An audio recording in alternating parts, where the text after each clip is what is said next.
Assalamualaikum warahmatullahi wabarakatuh.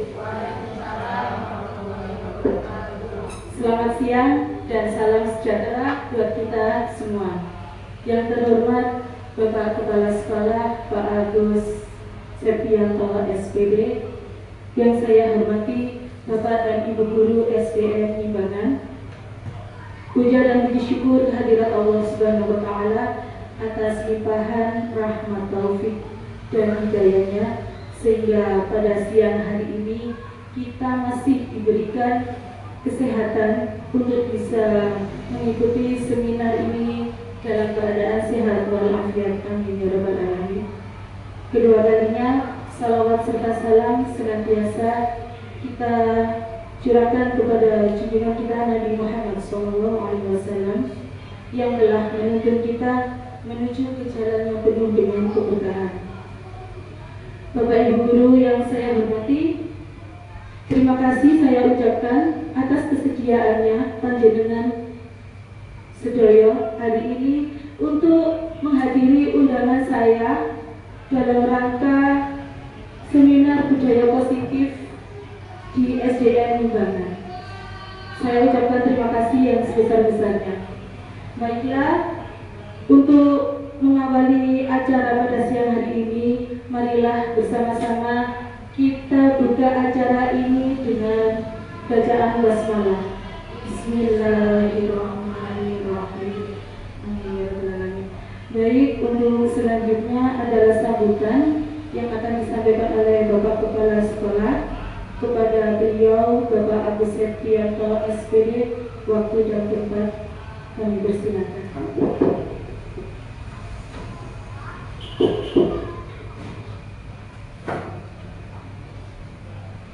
Assalamualaikum warahmatullahi wabarakatuh. Yang terhormat Bapak Ibu Guru, marilah kita panjatkan puji syukur kepada Ilahi, yang mana sampai saat ini kita masih diberi kesempatan untuk melaksanakan tugas kita sebagai seorang pendidik yang merupakan tugas yang amat mulia yang membawa masa depan bangsa ini. Kedua kalinya sholawat serta salam mudah-mudahan ditetapkan kepada junjungan kita Nabi Agung Muhammad SAW yang telah membimbing kita menuju alam kebenaran ini, mana pada saatnya dulu di masa jahiliyah orang tidak bisa membedakan mana yang hak dan mana yang batil, namun dekat dengan ajarannya di masa sekarang ini kita bisa membedakan mana hak dan mana yang batil. Bapak Ibu, untuk pagi ini kita akan melaksanakan seminar yang diadakan oleh Ibu Aini dalam rangka melaksanakan tugas sebagai calon guru penggerak. Nah, adapun seminar kali ini yaitu membahas tentang budaya positif di SDN Limbangan. Perlu kita ketahui semua bahwa saat ini baik itu di media sosial ataupun dari berita-berita yang kita dengar secara langsung sering terjadi pembulian, yang mana pembulian itu akan berdampak terhadap perkembangan anak, baik itu perkembangan fisiknya maupun perkembangan psikisnya. Untuk itu Bu Aini sebagai calon guru penggerak mengangkat seminar tentang budaya positif. Nah, budaya positif yang ada di SD Limbangan apa? Itu nanti akan dikupas tuntas oleh Bu Aini. Ya, apa kira-kira yang dilakukan nanti supaya SD Limbangan itu terhindar dari pembulian, pengeluncuran, ya, dan kekerasan seksual, di mana kasus-kasus itu sekarang ini lagi marak-maraknya. Ya, itu nanti mohon dukungan dari Bapak Ibu untuk memperhatikan atau nanti bisa mengimplementasikan apa yang disampaikan oleh Bu Aini dalam seminar ini nanti. Kita implementasikan di lembaga kita supaya lembaga kita terhindar dari kekerasan, baik itu kekerasan fisik maupun kekerasan mental. Sebetulnya program ini sudah dicanangkan melalui sekolah ramah anak. Nah, nanti supaya kita lebih mendalami lagi, mari kita perhatikan apa yang akan disampaikan oleh Bu Aini. Saya selaku kepala sekolah sangat mendukung sekali terhadap kegiatan-kegiatan yang dilakukan oleh CGP. Ini sangat membantu dengan perkembangan lembaga kita ini. Sangat membantu sekali. Jadi saya sangat mengharapkan kepada guru-guru SD Limbangan yang sementara ini belum masuk atau belum lolos dalam seleksi CGP angkatan 10, ini nanti masih ada lagi CGP angkatan 11 berarti. Nah, angkatan 11 dibuka, mohon teman-teman ini nanti untuk segera mendaftar. Bagi terutama bagi mereka yang masih usianya di bawah 5 tahun. Oke, saya kira dari saya cukup sekian. Mohon maaf Bu Aini, ini nanti saya ada keperluan dinas, jadi saya tidak bisa mengikuti secara utuh. Dan kami berpesan kepada teman-teman guru mohon mengikuti sampai tuntas. Saya akhiri sekian saja. Assalamualaikum warahmatullahi wabarakatuh. Terima kasih disampaikan Ibu Bapak Kepala Sekolah atas sambutannya. Baik Bapak Ibu, sebelum saya masuk pada sesi destinasi acara ini, terlebih dahulu saya akan mengajak Bapak Ibu semuanya untuk ice breaking dulu biar kita lebih semangat Bapak Ibu supaya tidak tegang.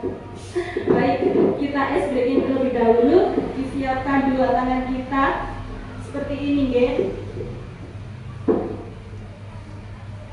Tepuk konsentrasi. Ha, hu, ha, hu. Yes. Seperti itu Bu Monggo bisa dimulai. Tepuk konsentrasi. Ha, hu, ha, hu. Yes. Baik. Terima kasih. Masya Allah. Semoga masih diberikan semangat yang luar biasa untuk kita semuanya. Baik, Bapak Ibu, ini adalah presentasi yang akan saya sampaikan, yaitu aksi nyata modul 1.4 tentang budaya positif. Ini merupakan salah satu modul di modul 1 di calon pendidikan guru penggerak angkatan 9. Di sini diseminasi penerapan budaya positif di sekolah. Pada aksi nyata modul 1.4 budaya positif ini, saya mengangkat tema menyebarkan pemahaman dan pengalaman penerapan budaya positif. Oleh saya sendiri, Siti Ahyar Aini, SPD, calon guru penggerak angkatan 9.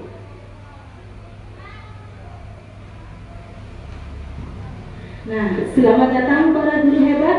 Mari belajar bersama, berkolaborasi, dan saling mendukung demi mewujudkan disiplin positif di sekolah kita tercinta, yaitu di SDN Limbangan. Tepuk tangan dulu. Baik, Konsep utama dari budaya positif yang dapat kita pelajari hari ini diantaranya adalah mengenai disiplin positif dan nilai-nilai kebajikan universal. Kemudian teori motivasi hukuman dan penghargaan, juga restitusi. Yang ketiga, keyakinan kelas. Keyakinan kelas ini mungkin Bapak Ibu Guru sudah menerapkannya, namun namanya peraturan kelas mungkin saat itu. Nah, kemudian yang keempat, kebutuhan dasar manusia dan dunia berkualitas. Kelima, restitusi dengan 5 posisi kontrol, dan yang keenam yaitu segitiga restitusi.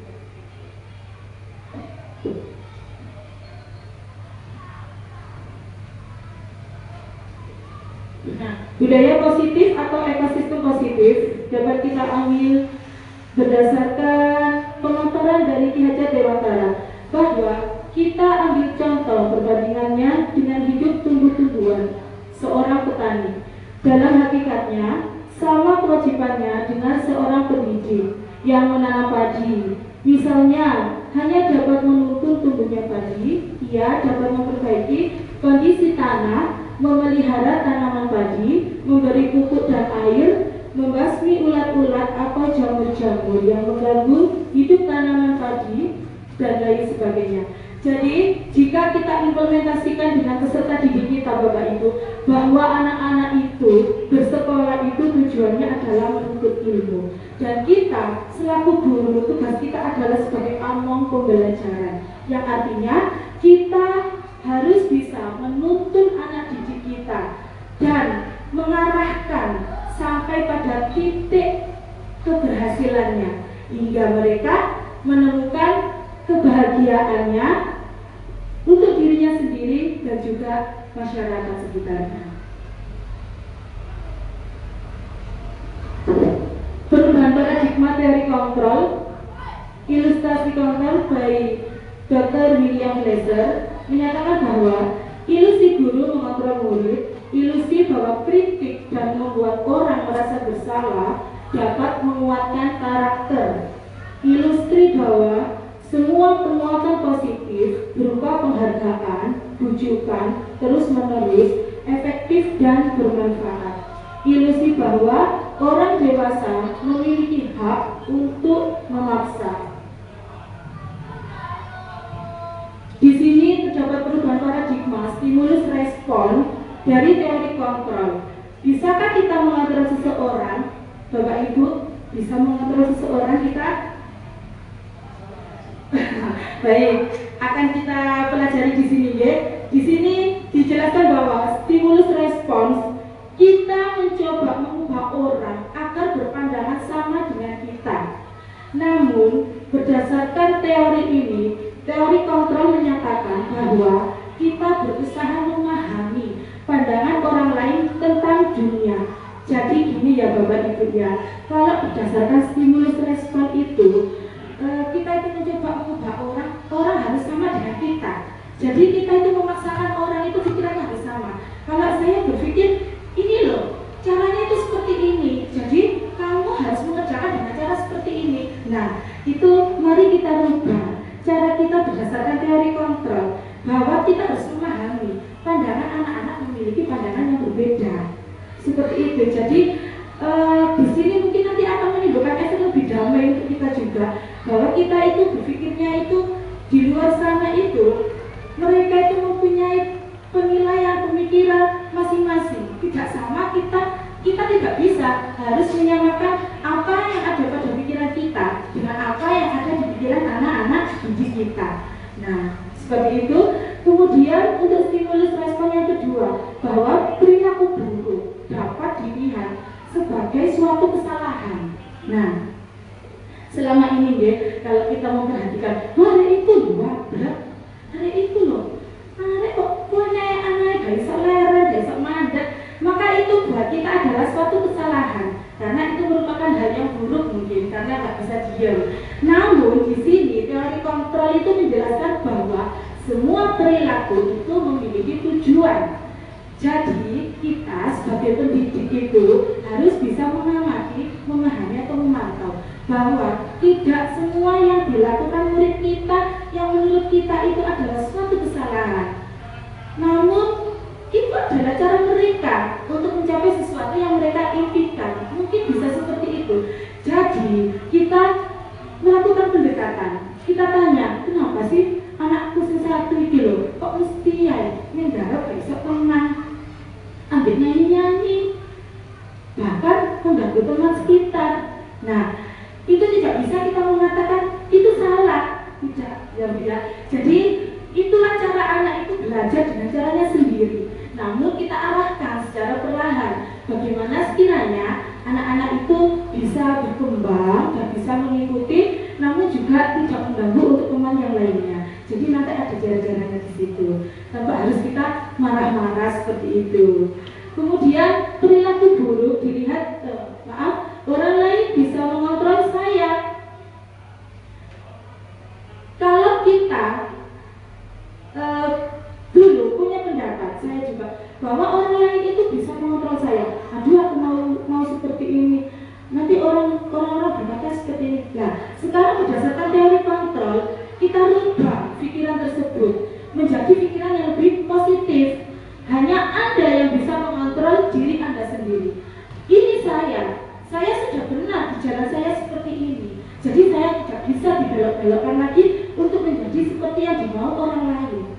Di sini, jadi kita itu punya komitmen Bapak Ibu ya, bahwa kita itu punya rasa percaya diri kita, komitmen kita itu kuat, tidak mudah dirobohkan, tidak mudah dipengaruhi oleh orang lain.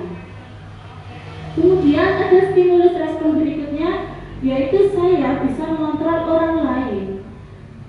Ini istilahnya kepo bahasa sekarang. Saya bisa mengontrol orang lain. Nah, kemudian teori kontrol di sini, Anda tidak bisa mengontrol orang lain.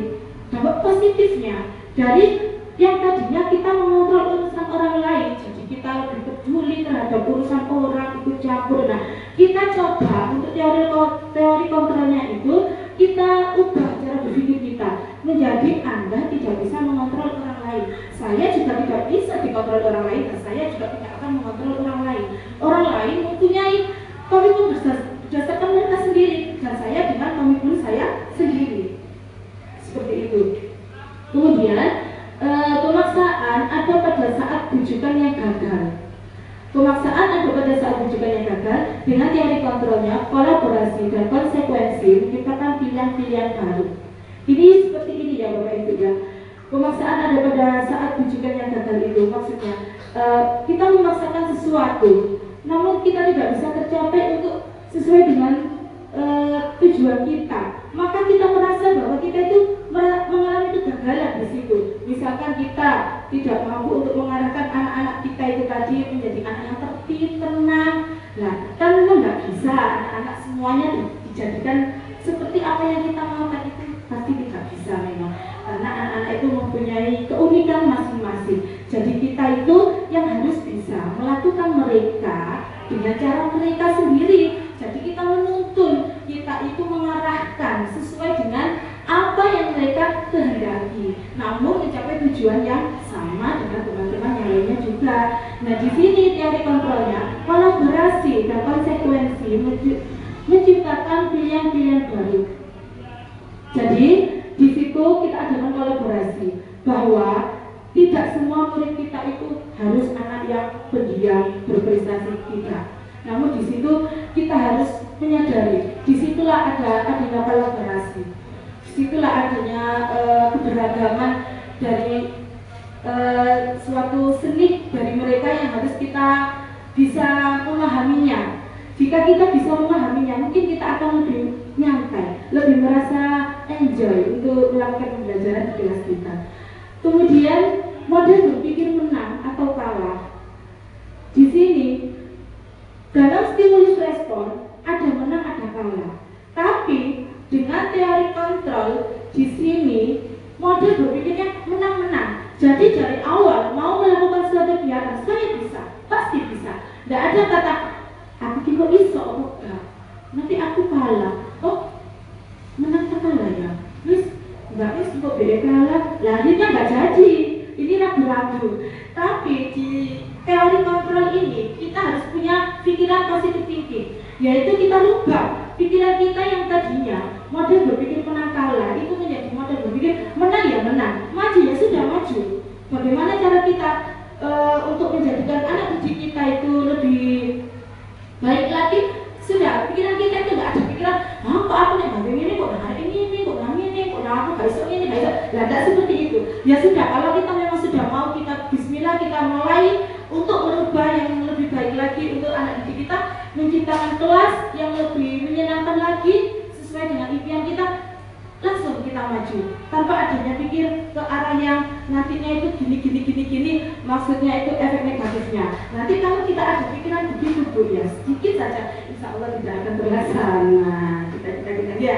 Jadi sekali kita menang, tetap menang, maju terus seperti itu.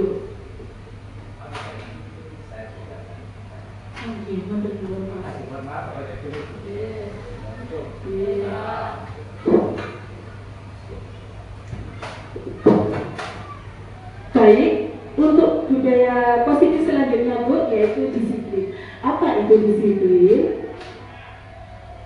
Nah, makna disiplin berasal dari bahasa Latin discipline, yang artinya adalah belajar. Disiplin diri membuat orang menggali potensinya menuju sebuah tujuan apa yang dia hargai.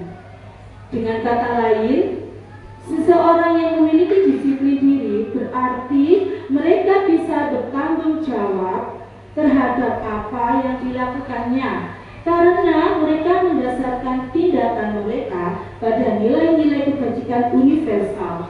Dalam hal ini, Ki Hajar Dewantara menyatakan, namun dalam budaya kita, makna kata disiplin telah berubah menjadi sesuatu yang dilakukan seseorang pada orang lain untuk mendapatkan kepatuhan.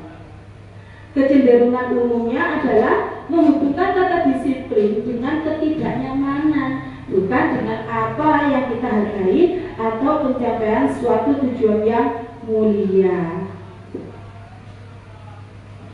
Ini maksudnya seperti ini ya Ibu-ibu ya, disiplin itu ya. Berdasarkan Ki Hajar, Bapak Pendidikan kita, yaitu Bapak Ki Hajar Dewantara itu menyatakan bahwa seseorang yang memiliki disiplin diri itu berarti mereka bisa bertanggung jawab terhadap apa yang mereka lakukan sendiri, karena berdasarkan atas tindakan pada dasar nilai-nilai universal. Nilai-nilai kebajikan universal itu nilai-nilai kebaikan yang diyakini dari dalam dirinya sendiri. Jadi melakukan suatu tindakan disiplinan itu bukan karena atas dasar peraturan, bahwa kita datang pagi, datang tidak terlambat supaya tidak dapat teguran, karena ini adalah peraturan. Tidak seperti itu. Sebenarnya disiplin di sini yang dimaksud adalah bahwa kita sadar sepenuhnya bahwa apa yang kita lakukan itu adalah berdasarkan atas nilai-nilai kebajikan universal. Jadi muncul secara intrinsik dari dalam diri kita tanpa adanya suatu paksaan ataupun tanpa adanya ketergantungan dengan suatu ikatan atau peraturan seperti itu. Nah, di sini dari kita tadi bicara tentang peraturan tadi, di sini untuk selanjutnya budaya positif yang kita kembangkan yaitu adalah keyakinan kelas. Mengapa tidak peraturan saja? Mengapa harus keyakinan kelas? Nah, kita kupas dulu ya Bapak Ibu. Mengapa kita memiliki peraturan harus menggunakan helm bila mengendarai kendaraan roda 2? Coba sekarang Bapak Ibu saya mau bertanya ini. Mengapa kita memiliki peraturan harus menggunakan helm bila mengendarai kendaraan roda 2? Nggih. Napa opo lek panjenengan?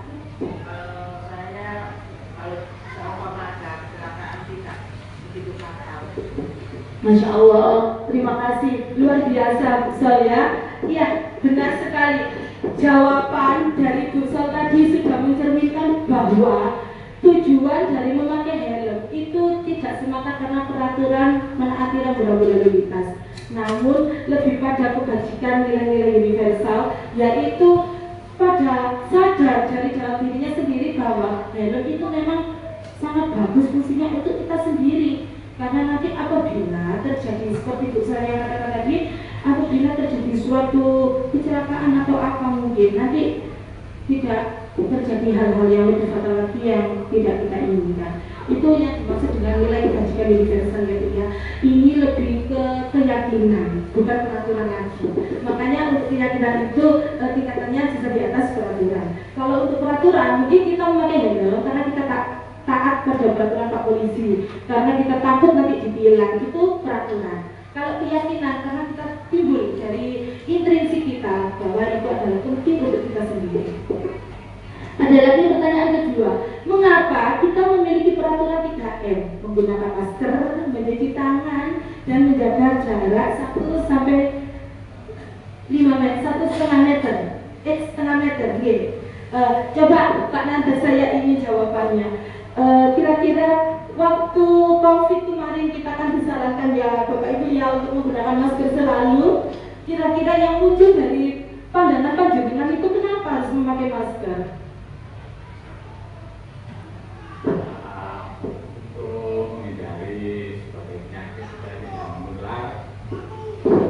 Iya, terima kasih Pak. Masya Allah, jawabannya sudah betul semua ya. Iya, betul sekali. Kita menggunakan masker itu tidak karena takut nanti dikenakan denda atau lain-lain. Kita tidak takut tentang hal itu. Namun yang kita menggunakan masker itu tumbuh dari jiwa intrinsik kita bahwa masker itu berguna untuk kita, berguna untuk kesehatan kita sendiri. Jadi kita sadar di situ, ya. Kemudian, mengapa kita memiliki peraturan harus datang tepat waktu pada saat bekerja? Mengapa Bapak Ibu? Coba Bu Delma. Kaitannya dengan bekerja, saya pribadi dari intuisi saya sendiri, saya yakin bahwa bekerja itu merupakan tanggung jawab yang harus kita lakukan atau satu kewajiban, dan itu merupakan tanggung jawab dari hati nurani kita agar pekerjaan kita barokah. Ya, kira-kira. Allah, terima kasih luar biasa jawabannya ya Bu Elma ya. Benar sekali, kita bekerja itu kita sadar sendiri. Kita sebenarnya melakukan datang tepat waktu itu tidak semata karena adanya peraturan ya. Namun karena kita sadar betul untuk bekerja sesuai dengan hati keyakinan kita, apa yang kita lakukan insya Allah nanti hasilnya akan barokah. Amin. Nah, ini Bapak Ibu ada pilihan yang mana yang merupakan keyakinan kelas. Mengapa? Coba panjenengan pirsani deh. Itu ada 2 gambar Bu ya, Pak. Itu gambar yang A itu adalah gambar TK Dharma Persatuan dengan kesepakatan kelas, datang tepat waktu, mengucapkan salam, menjaga kebersihan sekolah dan lain-lain. Kemudian yang B itu juga kesepakatan kelas dengan kalimatnya, kami guru dan murid yang saling menyayangi, kami murid yang semangat belajar, kami murid yang peduli dengan teman-teman. Coba sekarang dari 2 gambar itu Bapak Ibu, kira-kira yang merupakan keyakinan kelas itu yang A atau yang B? B. Terima kasih. Coba yang jawab A, monggo angkat tangan Bapak Ibu. Yang jawab B, monggo angkat tangan. Yang nggak angkat tangan ini nggak jawab. Masya Allah, ternyata semuanya itu berangkat tangan menjawab B. Iya, betul sekali. Dari kalimat itu sekarang kita sudah bisa Bu ya menentukan bahwa keyakinan itu sifatnya bukan memaksa. Jadi di situ kalimatnya kita rubah dari kalimat negatif kita rubah ke kalimat yang positif. Contoh pada kalimat A, datang tepat waktu, mengucapkan salam, itu seakan-akan mengharuskan anak dengan peraturan yang ada. Jadi anak harus wajib datang tepat waktu dan harus mengucapkan salam. Nanti anak melakukan itu dengan baca itu, dia melakukan itu karena adanya peraturan. Bedanya dengan yang kesepakatan di kelas B, kami guru dan murid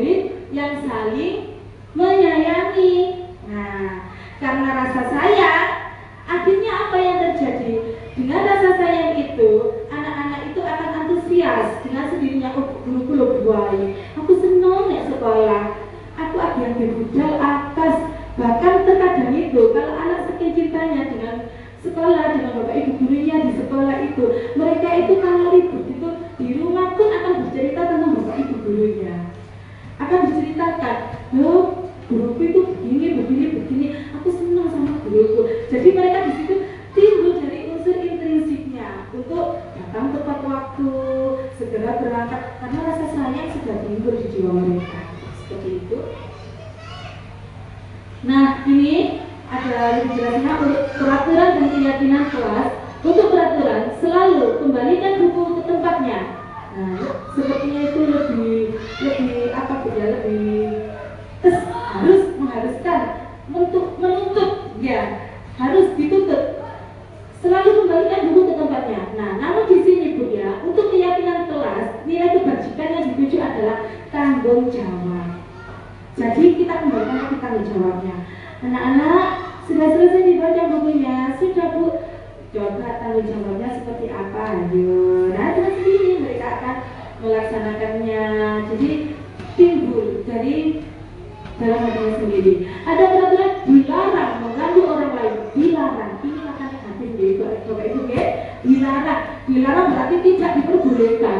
Tidak diperbolehkan mengganggu orang lain. Namun di sini kita tulis kalimat positifnya yang lebih halus lagi, menjadi keyakinan kelas, menjadi menghormati orang lain dan diri sendiri. Jadi di situ tidak terdapat kalimat negatif lagi.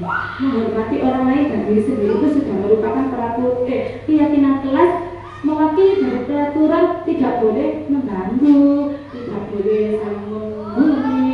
Itu termasuk masuk pada keyakinan kelas, menghormati orang lain dan juga diri sendiri. Sadar di situ anak-anak nanti. Kemudian hadir di sekolah 15 menit sebelum pembelajaran dimulai.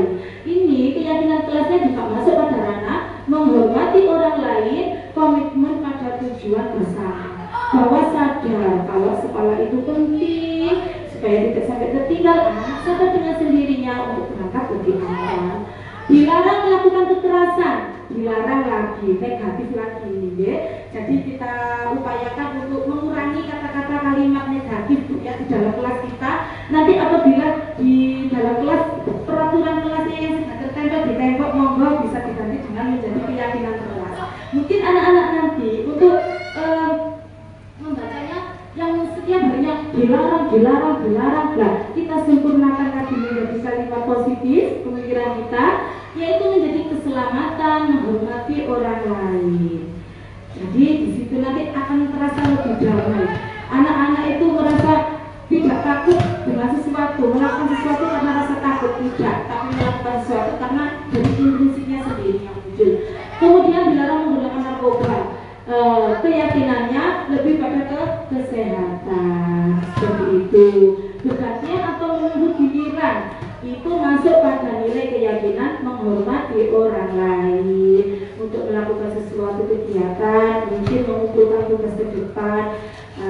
Saling menghormati, jadi kita bisa menerapkan kedisiplinan itu di situ. Bapak Ibu, kebetulan ini saya mempunyai contoh menyusun keyakinan kelas sebagai upaya penerapan budaya positif di kelas 5 ini. Nah, kebetulan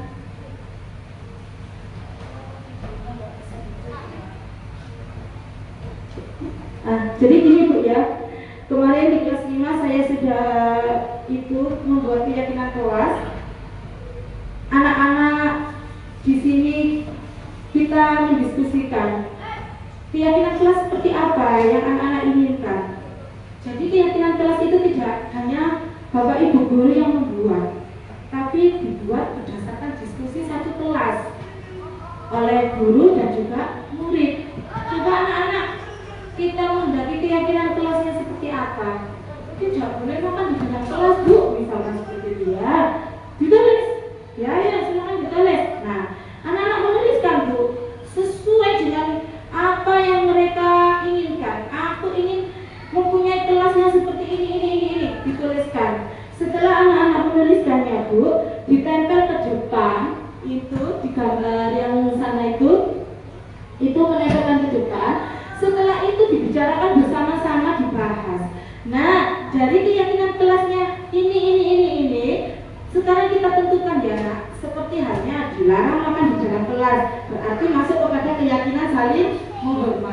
kita masukkan ke situ.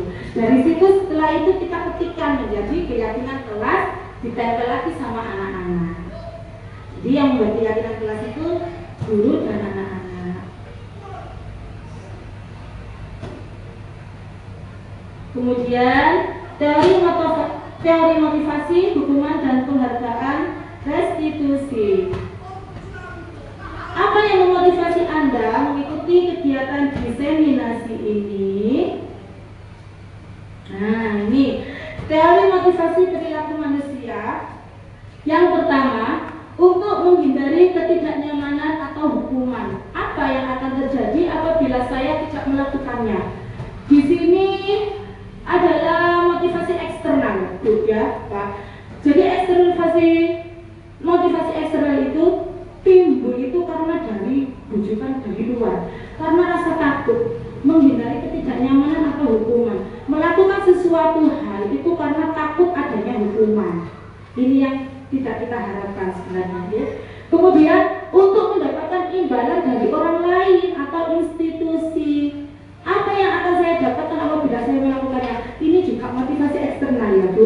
Melakukan sesuatu karena adanya pujian, melakukan sesuatu karena adanya hadiah, melakukan sesuatu supaya dapat ini itu. Nah, itu tidak muncul dari intrinsipnya.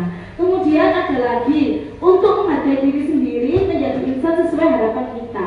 Saya akan menjadi orang yang seperti apa bila saya melakukannya. Nah, ini motivasi internal, tujuan disiplin yang positif. Kita melakukan sesuatu itu karena kita sadar, yakin pada diri kita sendiri bahwa sesuatu hal itu kalau kita lakukan itu juga kepentingan tujuannya untuk kita sendiri. Seperti itu. Nah, ini menurut Ki Hajar Dewantara, merdeka itu artinya tidak hanya terlepas dari perintah. Ya, jadi dikatakan merdeka itu tidak terlepas dari perintah saja, akan tetapi juga cakap buat memerintah diri sendiri. Tidak hanya terlepas dari perintah, sudah tidak ada perintah lagi dilarang begini-gini, nggak ada. Tapi juga harus bisa memerintah dirinya sendiri, memunculkan, memotivasi dirinya sendiri. Bagaimana caranya saya supaya bisa mencapai pada titik kesuksesan saya? Harus punya jiwa pemikiran seperti itu, muncul dari intrinsiknya sendiri. Selain tidak mau diatur oleh orang lain, namun juga memunculkan motivasi pada diri sendiri itu tadi. Ini perbedaan hukuman dan konsekuensi. Di sini kita lihat, Bapak Ibu, hukuman itu sesuatu yang menyakitkan dan harus terjadi. Hukuman itu sifatnya secara tiba-tiba.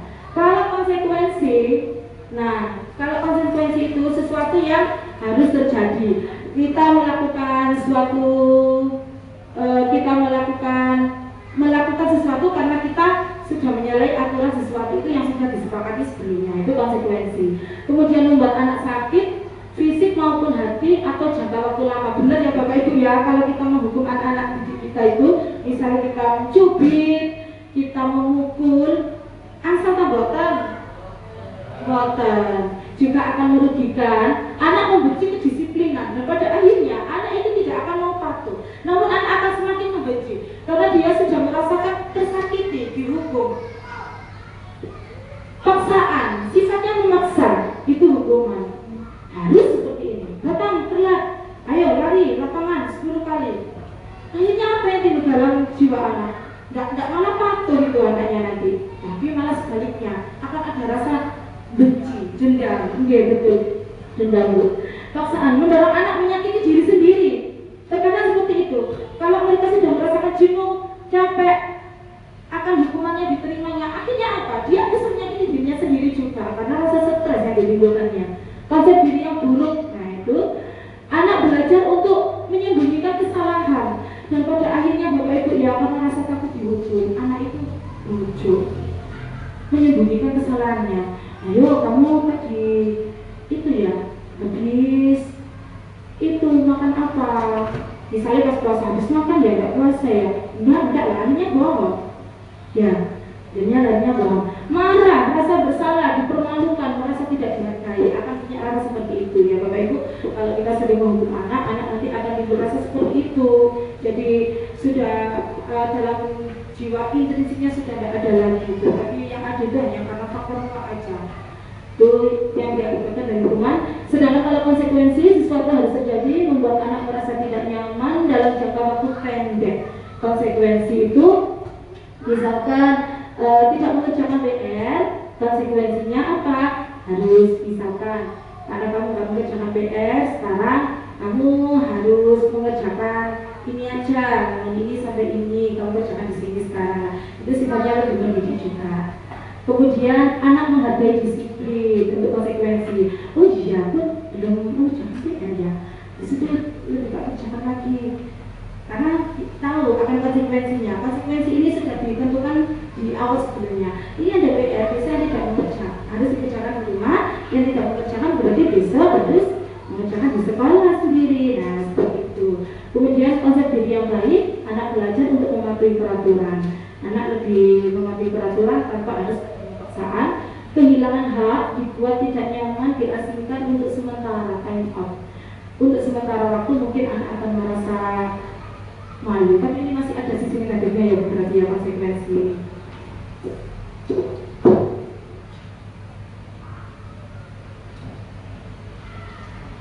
Tindakan guru, ini ada contoh hukuman atau konsekuensi. Bu, coba diperhatikan ya Bapak Ibu. Mencatat 100 kali di dalam buku kalimat saya tidak akan terlambat lagi karena terlambat ke sekolah. Ini merupakan anak disuruh mencatat 100 kali Bapak Ibu. Dulu sering ini terjadi ya. Ini merupakan hukuman apa konsekuensi Bapak Ibu? Iya betul, hukuman ya. Kemudian kalau konsekuensi mungkin nanti diajak bicara, sharingnya lembut. Kemudian lari mengelilingi lapangan basket 2 kali karena terlambat hadir di sekolah. Hukuman apa konsekuensi Bapak Ibu? Hukuman. Murid diminta untuk push up 15 kali karena tidak menggunakan masker ke sekolah. Ya Allah, hukuman apakah konsekuensi? Hukuman. Menggantikan kertas tugas teman yang telah dicoret-coret. Napa niki? Hukuman apa konsekuensi? Iya, konsekuensi karena telah ini sebagian dari nilai tanggung jawab pada anak. Membersihkan tumpahan air di meja karena tersenggol pada saat belajar sehingga menjadi mejanya basah. Ini termasuk konsekuensi ya Bapak Ibu ya, karena sudah berbuat jadi harus dibersihkan. Yang dimaksud konsekuensi di sini itu sifatnya itu juga untuk mendidik, jadi bukan menakuti, dan anak juga paham di situ. Oh iya, harus saya bersihkan karena memang saya yang sudah mengotori. Kemudian murid disuruh untuk mengenakan sepatu seharian di sekolah karena tidak menggunakan sepatu hitam. Ini maksudnya murid disuruh untuk melepaskan sepatu seharian di sekolah karena tidak menggunakan sepatu hitam. Ini termasuk dihukum atau konsekuensi itu? Iya, hukuman, tidak diperbolehkan karena nanti bisa menyebabkan rasa malu pada anak. Lari mengelilingi lapangan basket 2 kali karena terlambat 10 menit untuk pelajaran PJOK. Konsekuensi apa hukuman? Nah, ini konsekuensi Bu. Kenapa saya katakan konsekuensi? Karena di sini kalimatnya adalah lari mengelilingi lapangan basket 2 kali karena terlambat 10 menit untuk pelajaran PJOK.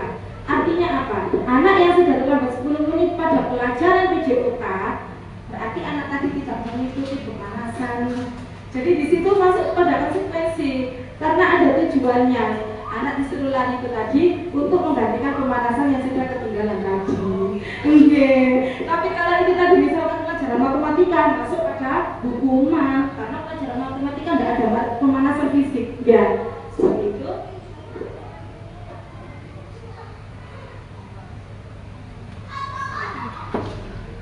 Oke, selanjutnya 5 kebutuhan dasar manusia. Kebutuhan bertahan hidup yaitu kebutuhan yang bersifat fisiologis untuk bertahan hidup. Misalnya kesehatan, rumah, makan. Komponen psikologis pada kebutuhan ini meliputi kebutuhan akan perasaan aman juga. Kemudian kesenangan, kebutuhan untuk merasa senang. Kita semuanya pasti ingin rasa bahagia, ya? Tidak ada rasa sedih. Ini kebutuhan akan kesenangan adalah kebutuhan untuk mencari kesenangan, bermain, juga tertawa. Kemudian yang ketiga, penguasaan, kebutuhan pengakuan atas kemampuan. Kebutuhan ini pun meliputi keinginan untuk dianggap berharga, bisa membuat berbeda, bisa membuat pencapaian kompeten diakui dan dihormati. Jadi anak didik kita pun juga sama Bapak Ibu ya, mereka juga ada rasa untuk dihargai, ada rasa untuk diakui, disamakan, dihormati. Kemudian kebebasan, kebutuhan akan pilihan. Kebutuhan untuk bebas adalah kebutuhan akan kemandirian, otonomi, memiliki pilihan dan mampu mengendalikan arah hidup seseorang. Jadi untuk kebebasan ini, bahwa setiap anak itu juga memiliki kebebasan, bebas untuk melakukan sesuatu apa yang mereka inginkan tanpa harus adanya paksaan. Kemudian kasih sayang dan rasa diterima. Kebutuhan untuk diterima itu kebutuhan untuk disayangi, diterima, meliputi kebutuhan akan hubungan dan konsekuensi sosial. Nah, ini ada pertanyaan. Ibu guru bilang, aku tidak boleh bersenandung sewaktu mengerjakan tugas. Katanya kelas harus tenang, tidak ada suara. Padahal aku suka dengan senang menyanyi. Ini termasuk kebutuhan apa, Bu? Aku suka untuk bernyanyi. Nah, ini termasuk pada kebutuhan apa nih, Bapak Ibu ya? Bapak Ibu guru itu melarang aku untuk bernyanyi, padahal aku loh suka untuk bernyanyi. Ini merupakan kebutuhan yang mana? Mau kebutuhan yang mana? Bu Gendes. Kebutuhannya mana? Sepertinya tadi Bu Gendes punya kebutuhannya mana Ibu menurut jenengan?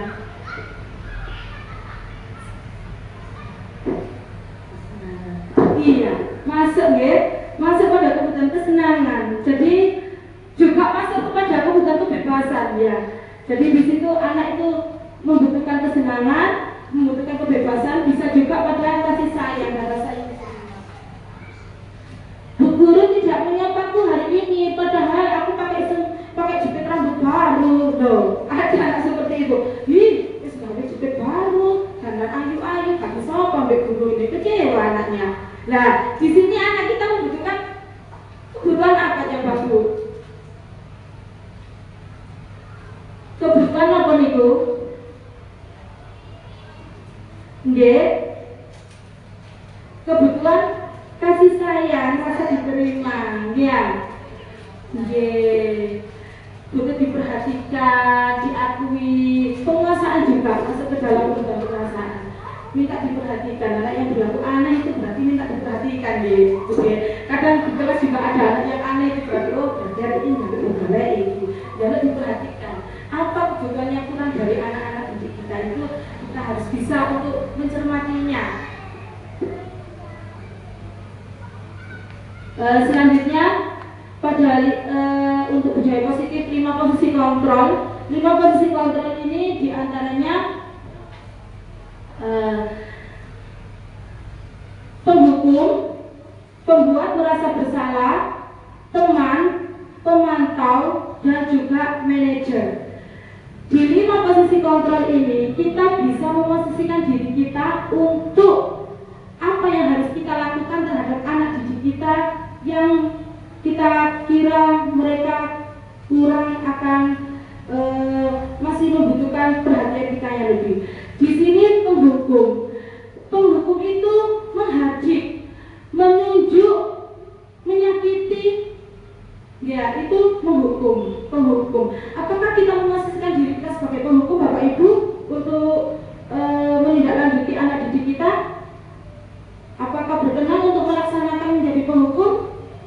Nggih, boten nggih. Kemudian pembuat merasa bersalah. Kalau pembuat merasa bersalah ini berceramah dan mengatakan seharusnya ibu kecewa. Kalau kita ingin mengarahkan anak didik kita, misalkan kita pada posisi pembuat merasa bersalah ini biasanya itu halus ngomongnya. Ibu kecewa ya dengan apa yang kamu lakukan. Nah seperti itu. Kemudian ada lagi posisi kontrol yang ketiga adalah sebagai teman, membuat alasan-alasan untuk muridnya. Ayolah lakukan demi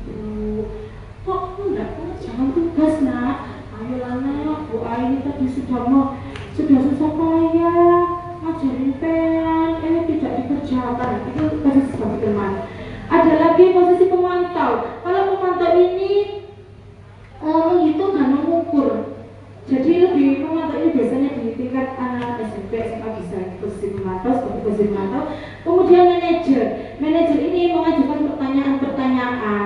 Nah, di posisi manajer ini yang saya rasa sangat pas untuk kita terapkan Bapak Ibu ya, untuk kita menindaklanjuti peserta didik kita yang kita rasa kurang memadai dalam pembelajaran.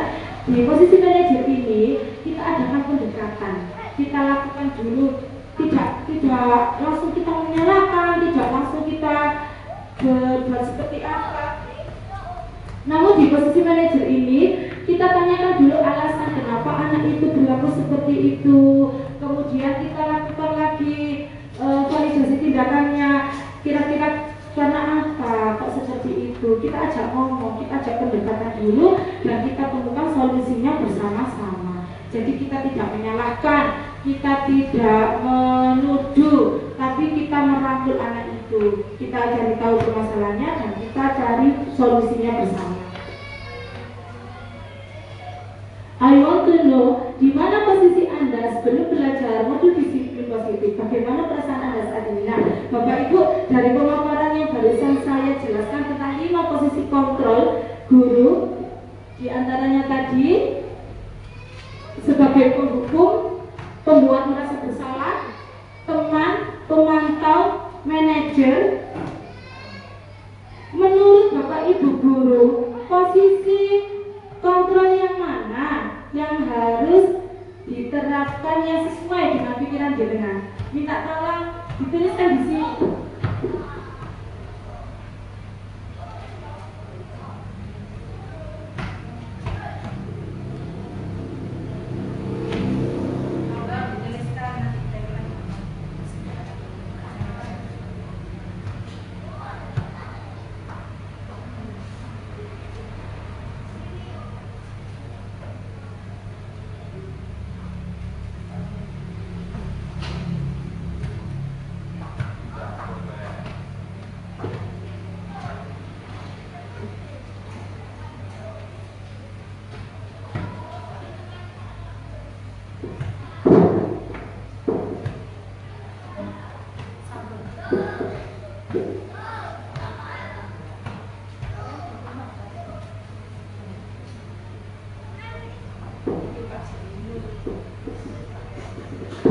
Silakan dituliskan ya Bapak Ibu, posisi kontrol apa sih yang sangat pas untuk saya terapkan untuk anak didik kita. Nggih, monggo.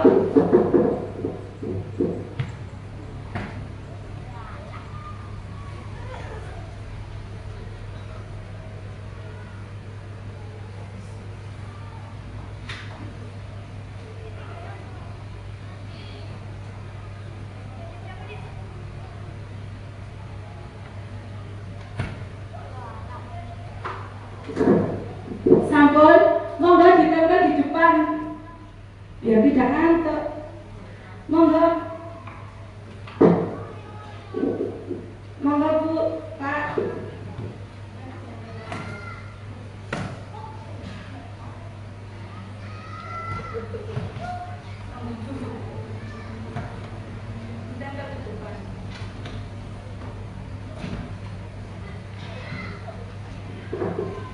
Dilanjut setelah Bu Sol, monggo Pak Nandan. Posisi kontrol sebagai penghukumkah ataukah sebagai pembuat merasa bersalah, sebagai teman, mungkin sebagai pemantau atau manajer. Ini posisi kontrol yang perlu kita lakukan ya Bapak Ibu untuk menindaklanjuti anak didik kita yang kita rasa melakukan suatu kesalahan. Monggo kita kan bukan dari ke depan.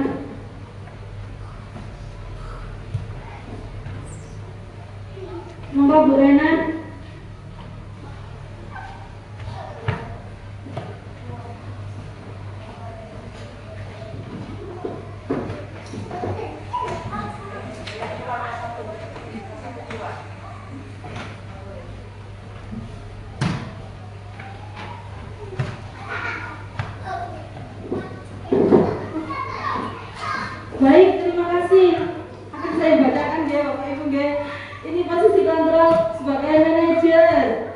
Ini tadi Bu Sol.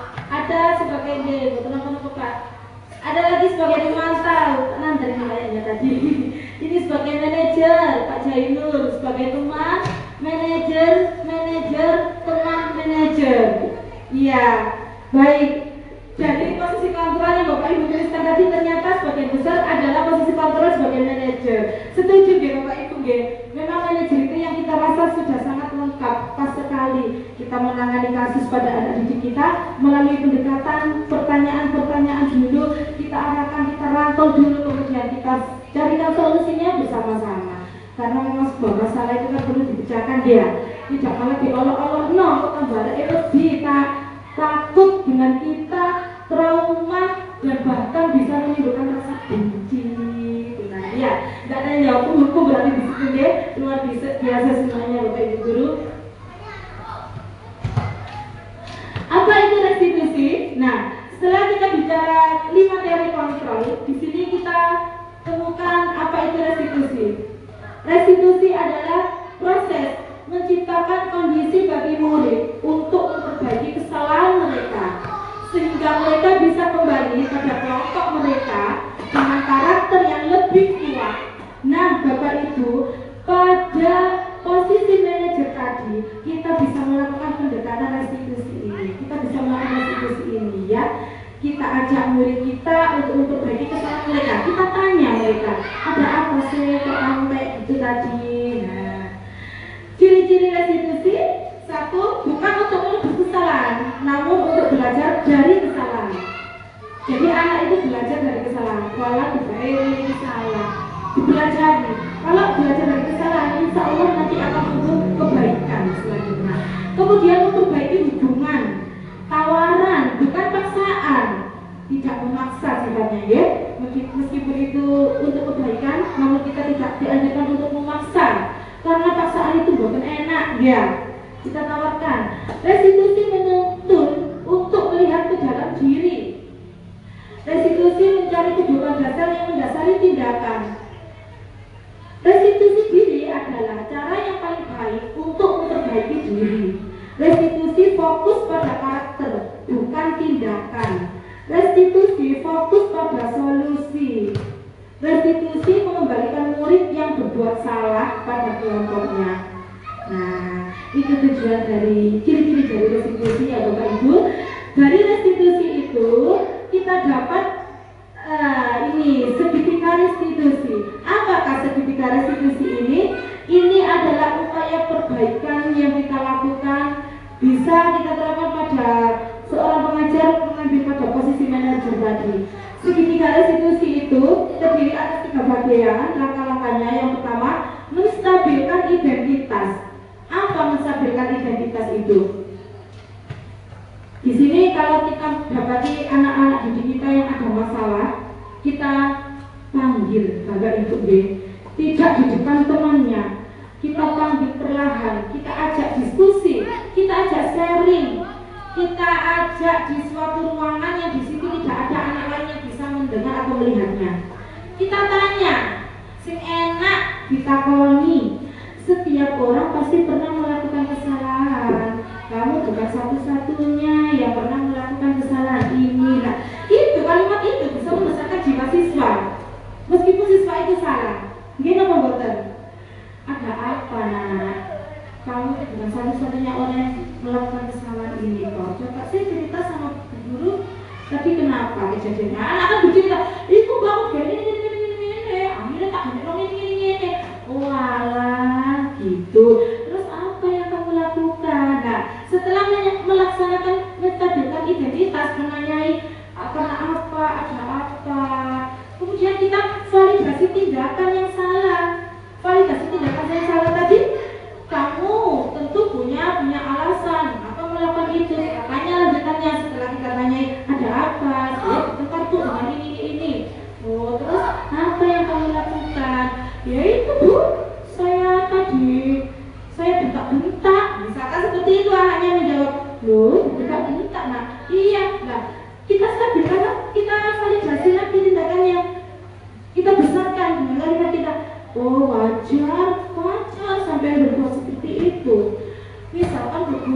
kondisi sampean, pas Bu Guru juga sama akan berbuat seperti itu.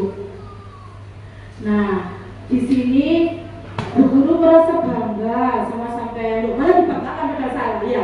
Nah, di sini tuh menciptakan bagaimana anak itu supaya bisa jujur, Bu. Jadi kita tidak mengorbankan anak tersebut, namun kita jujur dulu anak itu.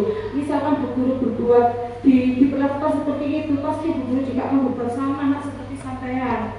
Namun dalam hal ini, alhamdulillah sampai tidak lebih buruk melakukan daripada itu. Misalkan tadi sampai menjotos, menjambak atau yang lebih buruk lagi. Jadi terima kasih ya, nggak sampai melakukan hal itu. Tidak Bu, lah kita seperti itu merasa bisa dulu. Oh ternyata akhirnya anak timbul bahwa setelah seperti itu, lalu kita masuk pada keyakinan kelas kita, menanyakan keyakinannya. Kemudian menurut sampean dengan membentak-bentak suara keras itu tadi apakah sudah baik? Nah, tidak sibuk aja gitu kan ya? Kan tahu kalau itu perbuatannya kurang baik. Terus apakah itu sesuai dengan keyakinan kelas kita? Ditanyakan seperti itu. Tidak, keyakinan kelas apa yang dilanggar? Nah, anak akan menyampaikannya. Setelah itu, setelah kita ajak diskusi sharing dengan enaknya, baik, mau nggak memperbaiki masalahnya ini? Apa yang harus kamu lakukan kira-kira? Kita tanya lagi, jadi anaknya sendiri yang mencari solusinya. Baik Bu, lain kali kalau saya dijahili lagi, saya lakukan saja sama Bapak Ibu Guru. Saya tidak akan berbuat seperti tadi. Berarti keyakinan kelas apa yang sudah dilanggar? Saling menghormati. Nah, di situ anak akan tumbuh dari intrinsiknya Bapak Ibu ya. Jika kita bisa menerapkan posisi manajer dengan segitiga restitusi ini.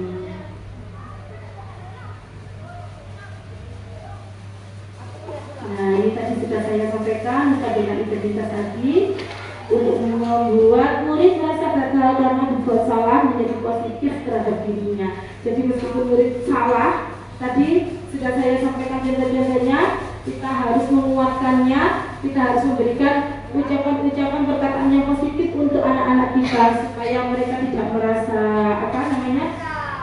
tidak merasa semakin bersalah, namun di situ mereka akan memunculkan jiwa positifnya sehingga merasa tidak tertekan, namun ingin memperbaiki dari kesalahan yang ada.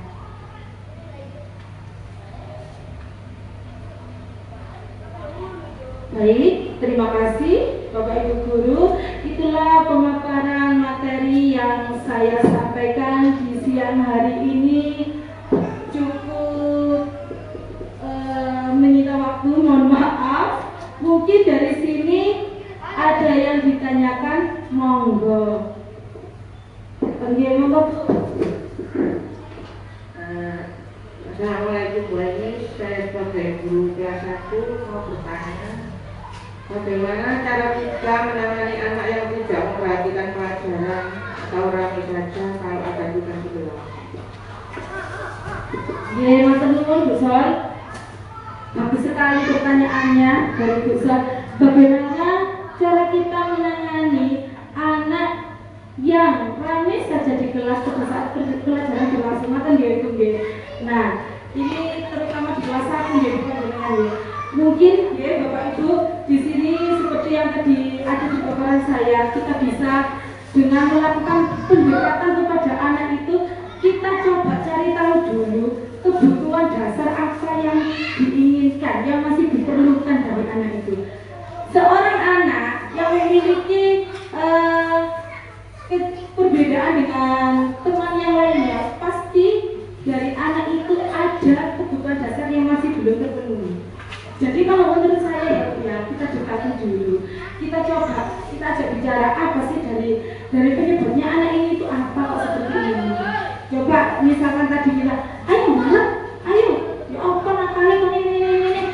Coba kita rubah, kita dekati anak itu, kita ajak diskusi biasa-biasa saja.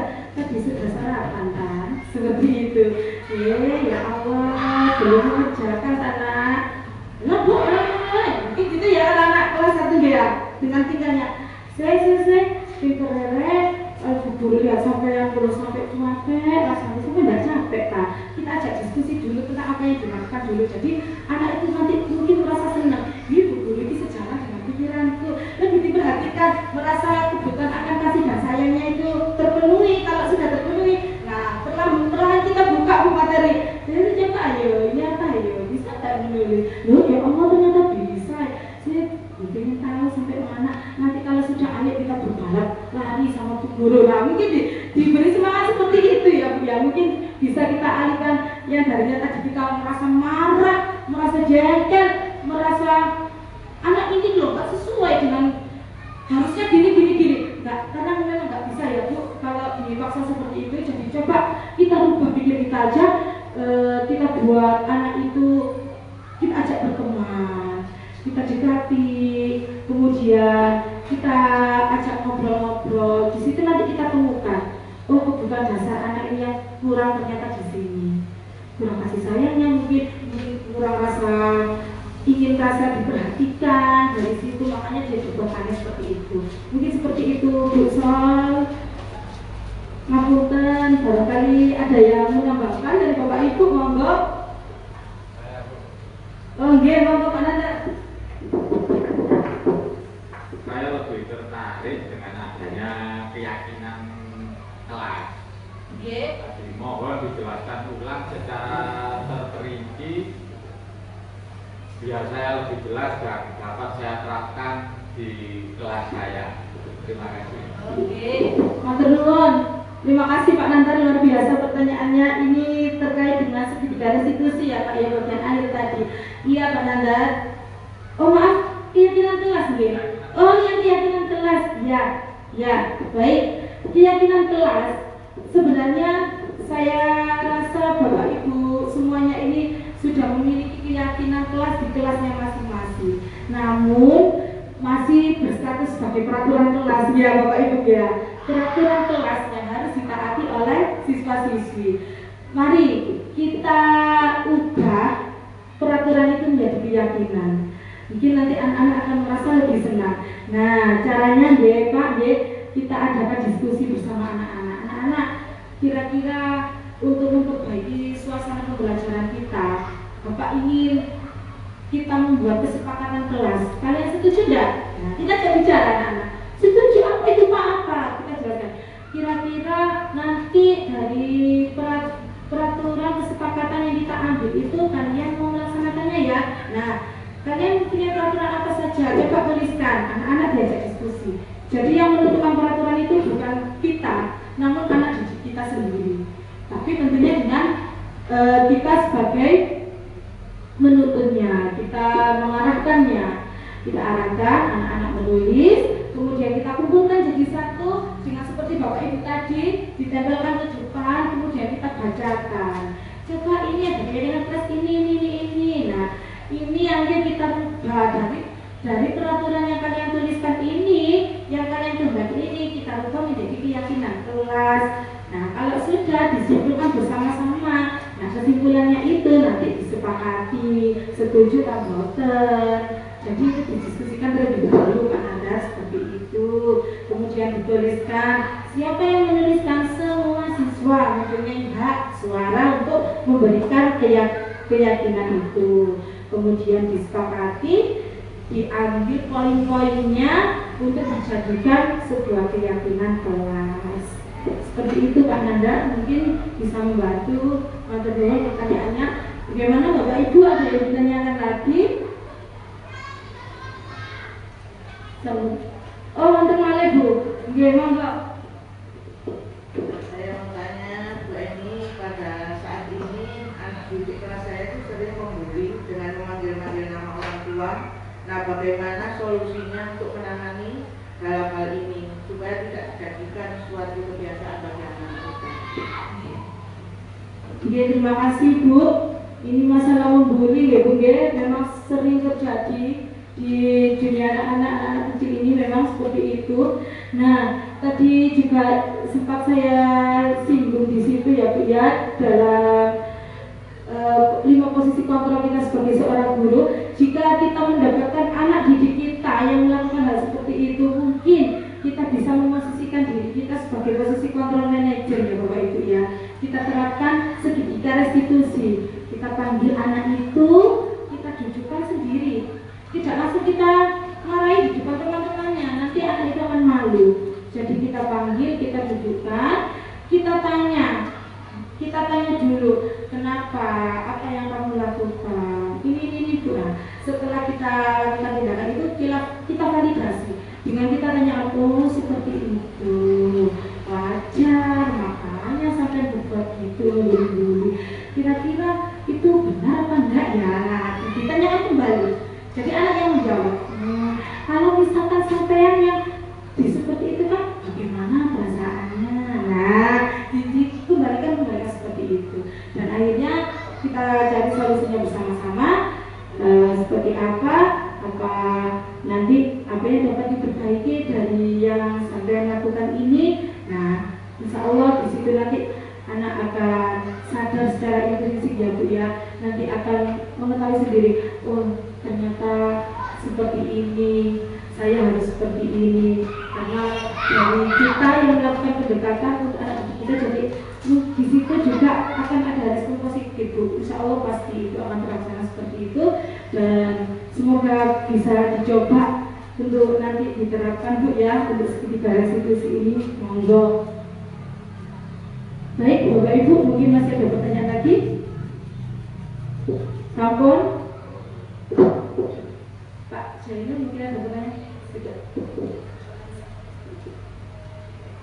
Ya, baik, terima kasih Bapak Ibu dari waktunya dari awal sampai akhir. Inilah paparan dari materi yang bisa saya sampaikan pada Bapak Ibu semuanya.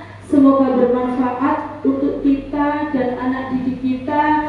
Semoga bisa meningkatkan budaya positif yang ada di SDN Limbangan kita. Terima kasih untuk waktunya. Saya sampaikan dan saya akhiri. Wassalamualaikum warahmatullahi wabarakatuh. Assalamualaikum warahmatullahi wabarakatuh. Saya Bu Ani. Saya merasa tertarik ingin mencoba untuk menerapkan cara-cara yang sudah diseminarkan Bu Aini dalam mengatasi permasalahan pada anak melalui segitiga restitusi. Terima kasih Bu Aini sudah menyeminarkan kegiatan ini sehingga saya lebih paham tentang permasalahan-permasalahan itu dan bagaimana cara mengatasinya. Wassalamualaikum warahmatullahi wabarakatuh. Assalamualaikum warahmatullahi wabarakatuh. Saya Bu Elma. Saya senang sekali mengikuti seminar budaya positif dengan bimbingan Bu Aini. Saya menjadi tahu cara menangani anak yang sering bertengkar dengan menerapkan posisi kontrol yang diberikan oleh Bu Aini. Semoga kedepannya lebih sukses Bu Aini. Terima kasih atas bimbingan seminarnya. Saya ucapkan terima kasih banyak. Assalamualaikum warahmatullahi wabarakatuh.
Ya, silakan ditempelkan ke papan tulis yang sudah selesai.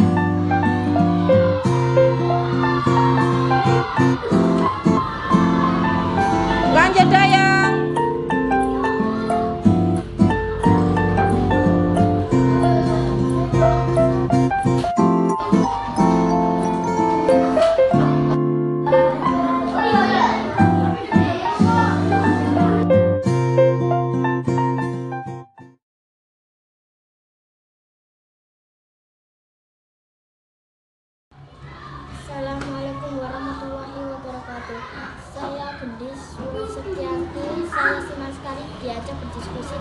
keyakinan kelas oleh Bu Aini.